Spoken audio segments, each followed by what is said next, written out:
So now that we have our database there and it's ready to be used, now let's make the test pass.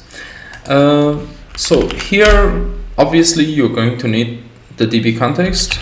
As normal dependency injection, you're going to like get it here. So application DB context, and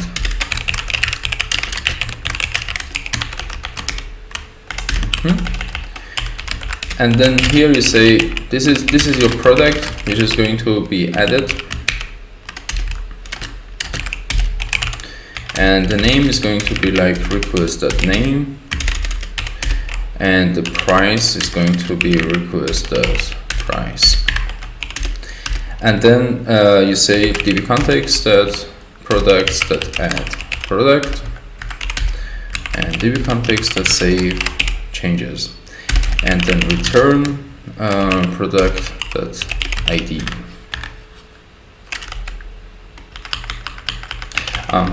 This is not async, so since it's the task that from result this, and here in the configuration in the DB context we don't have any automatic ID settings. It's also in a quit, so I'm just going to simply set it myself here.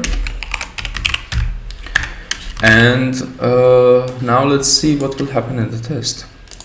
So now if I run the test, we will wait. So it says build failed, and so as you see it's not loaded. We don't know why the build is failed, but it's because that the constructor now needs the DB context. So let's actually reload it. Instead of reloading, you also can say select project. That would also work with OmniSharp. But yeah, so this is always available. I do it, this is faster to find. So what do we do is that I'm going to do it here, and then I refactor it to see also how would the refactoring in the tests also work. So I'm going to have the db context factory that run with db context, and since I'm going to return something, now you see I can just return it because I have two methods here. One will get a function, one will get an action. And let's get the context, this here, and both of them will actually come here, and then this gets a context. And then you need to return this, and then this comes your product ID.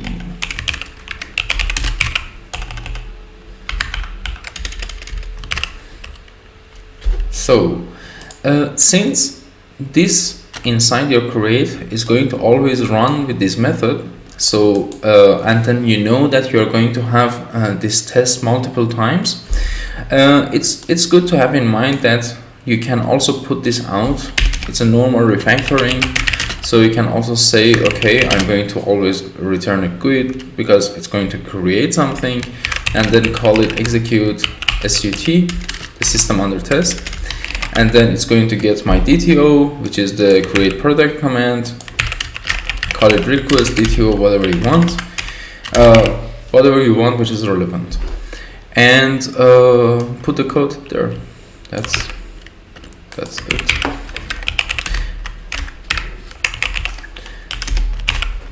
I wouldn't actually put the code for the get DTO there because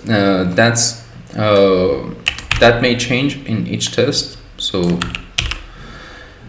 and then you also won't need this. Just need to return this, and then this is your request, and then here comes the execute SUT and then the DTO. And now run the test.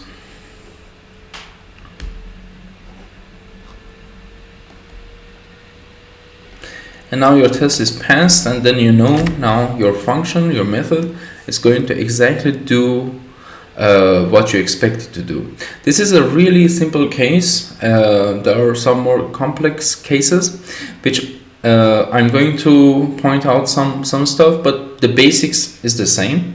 And this way you can just write tests which assure that your code is going to be more solid than before, and you can like be more confident about a change that you're going to make to your code.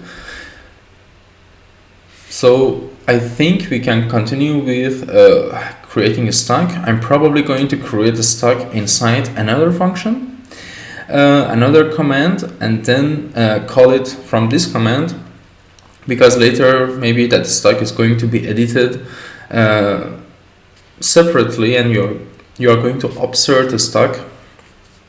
So I'm going to put the code outside of this handler, but I'm going to call it from this handler too. So this way you would know how to mock the other parts of code which is being used by these functions. So let's see how would that work.